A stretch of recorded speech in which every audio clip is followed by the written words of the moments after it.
Hi there, I'm Sarah, a 28-year-old graphic designer with a love for all things creative and a little one on the way. Before I jump into my story, make sure to hit that like button and subscribe if you want to hear more of my wild adventures. Right now, I'm in my living room, surrounded by a vibrant mix of yellow and green decorations.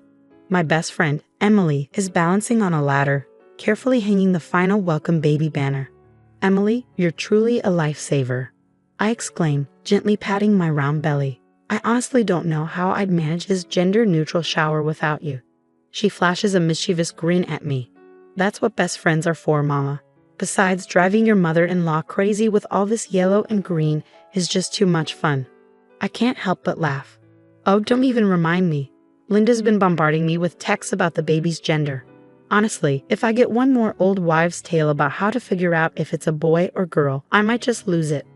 Just then, my phone buzzes. Speak of the devil, Emily says, sliding down the ladder. Is that her again? I nod and show her the screen.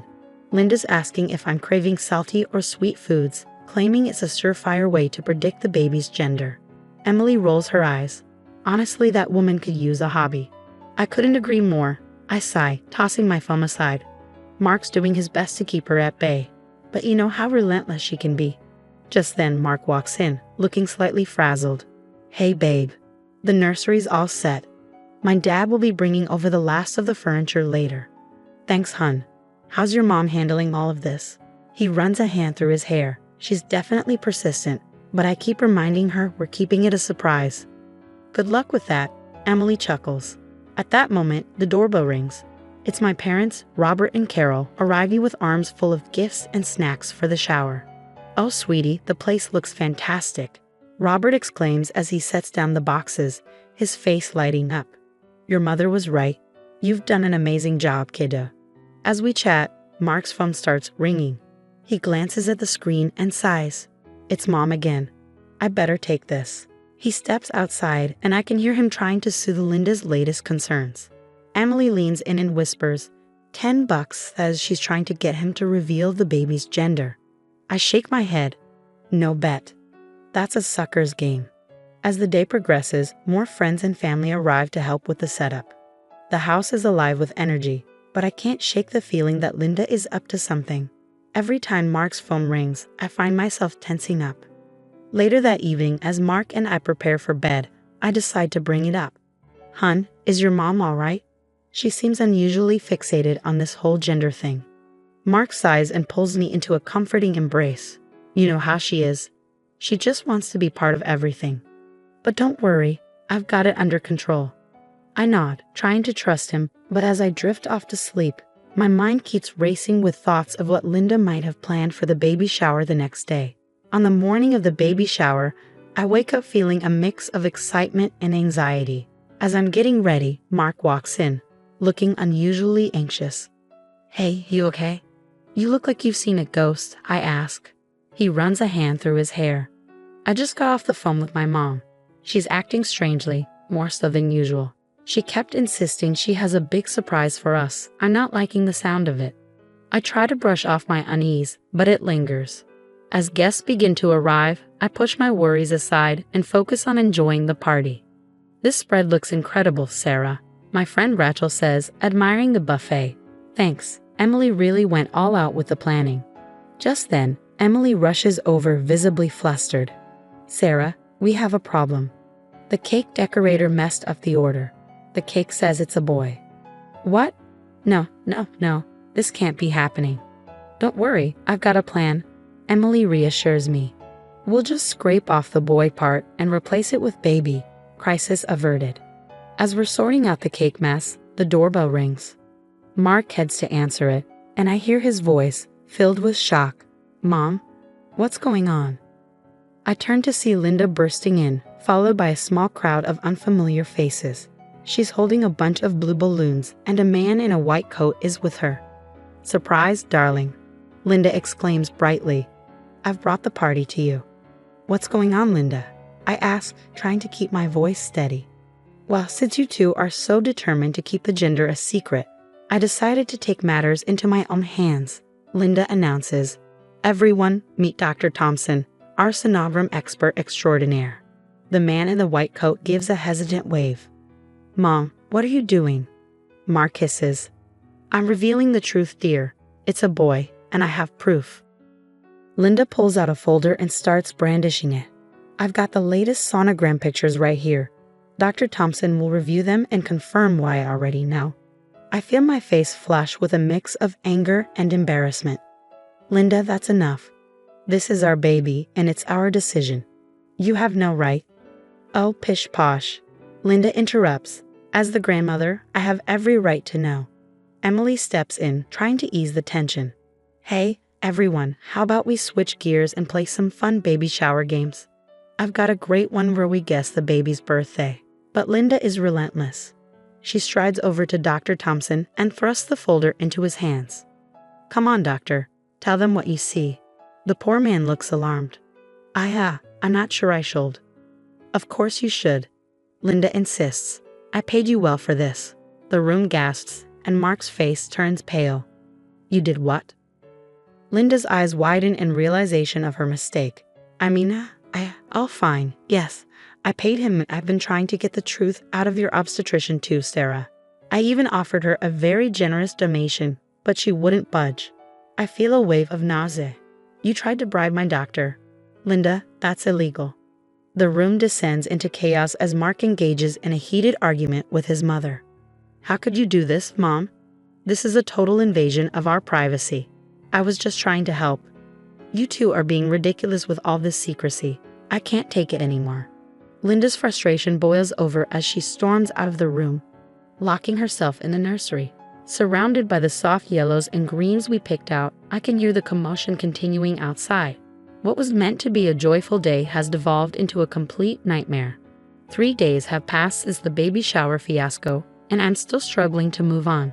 I'm sitting at the kitchen table, lost in thought and staring at my phone when Mark walks in. How are you holding up, babe? He asks, concern etched on his face. Honestly, I feel awful. Your mom invaded our privacy, possibly broke the law, and ruined what was supposed to be a special day. Mark sighs and runs his hands through his hair. I know, I'm so sorry. I've been trying to talk to her, but she's not listening. Just then, my phone buzzes. It's Emily. Hey Em, what's up? Sarah, you won't believe this. Remember Dr. Thompson from the shower? I did some dating. He's not a doctor at all. He's an actor Linda hired. I nearly dropped my phone. Are you serious? How did you find out? I recognized him from a local theater production. Emily explains. I called the theater, and they confirmed it. His real name is Steve Daniels. I passed the information along to Mark, whose face reddens with anger. That's it. I'm calling my mom right now. He puts the phone on speaker as Linda answers. Hello, dear. Have you come to your senses about the gender reveal yet? Cut the crap, Mom. We know about the fake doctor. How could you do this? There's a moment of silence before Linda responds, her voice brimmy with defiance. I did what I had to do. You two were being ridiculous with all this secrecy. I can't hold back any longer, Linda. You had no right. You violated our privacy and possibly broke the law.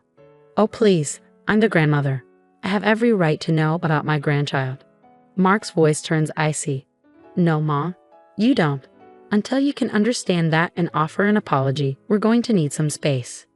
He hangs up, leaving the kitchen enveloped in a heavy silence. I need to file a complaint with the hospital, I say. If she tried to bribe my doctor, who knows what other information she might have obtained. Mark nods. I'll go with you. We need to get to the bottom of this. The next day, we're sitting in the hospital administrator's office. The woman across from us has a serious expression. Mr. and Mrs. Johnson, I want to assure you that we take patient privacy very seriously. We'll conduct a full investigation into this matter. As we're leaving, Mark's phone rings. It's his dad, George. Son, we need to talk. Can you and Sarah come over? When we arrive at Mark's childhood home, George looks worn out and distressed. I'm so sorry, both of you. There's something I need to show you, George says, looking troubled. He leads us to his study and retrieves a box filled with documents. Your mother, this isn't the first time she's crossed boundaries.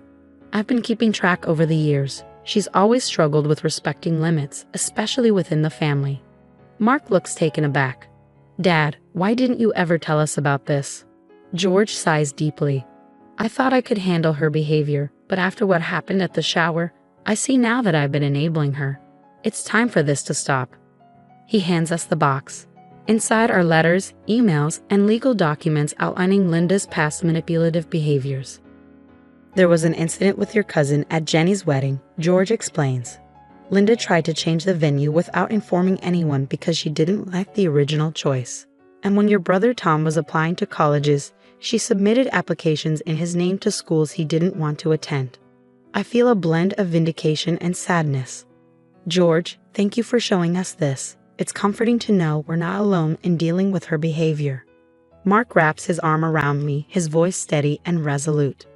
We'll get through this, Sarah, together, and we'll make sure our baby is shielded from this kind of manipulation.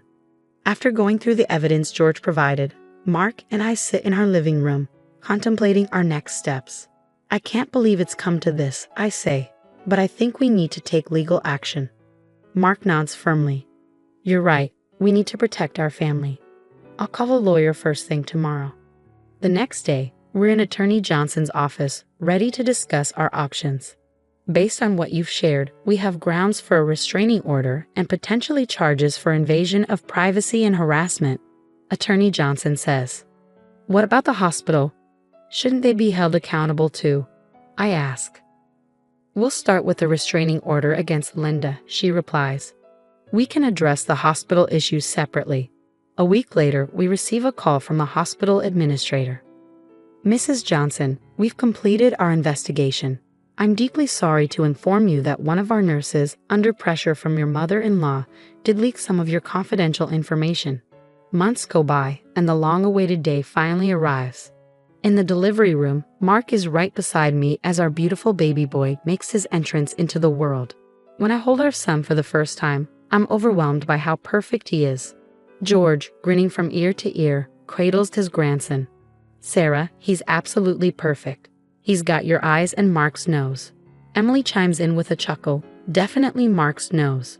As our loved ones gather around to celebrate with us, I gaze at Mark and our son, feeling an overwhelming sense of peace and resilience. We've endured so much together. But those challenges have only made us stronger, ready to protect our little family from any harmful influences. As our story concludes, I want to ask you, if you were in my position, would you ever consider forgiving Linda and allowing her back into your child's life? Or do you believe that some actions are truly unforgivable when it comes to safeguarding your family? I'd love to hear your thoughts in the comments below. Your experiences and opinions are invaluable and could help others going through similar struggles. If this story resonated with you and you'd like to hear more, please like this video and subscribe to our channel. Your support means so much to us and allows us to continue sharing these real-life stories.